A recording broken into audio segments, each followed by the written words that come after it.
söylemek isteriz aslında. Küçük çocuklara günah, yazık, şiddetle kınıyoruz İsrail'i. Hiç razı değiliz.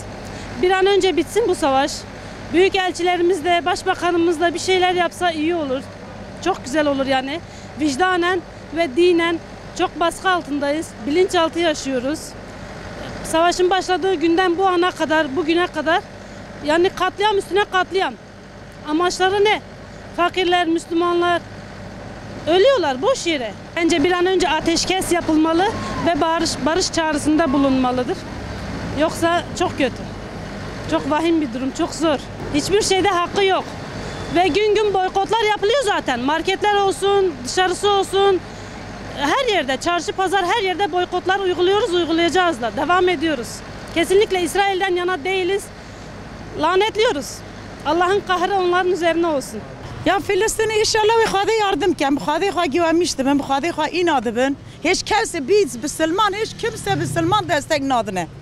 Yani Suudi Müslümane, mara Xwedê li were, peygamber li were destekî nadiye. Müslümanê kuda yardımcı bir işte, kul wed xwe gawirin. Xwedê qahr bike, Xwedê ne'let bike wana, gî yok bike inşallah hema wa.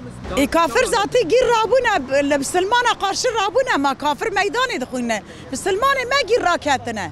Bu acı olaylar karşısında çok üzgünüm. Vicdanen de yani her açıdan dolayı hiç güzel olmayan bir şey zaten gerçekten.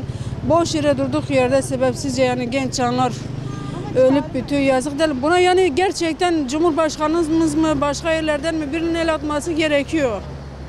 Yeter, bir aydan fazla oldu çünkü uzun bir zamandan beri sürüp gidiyor. Protesto mu olsun, daha farklı yerde boykot mu olsun, yani ne gerekiyorsa onu yapmaları bir an önce zaten gerçekten de lazımdır bu.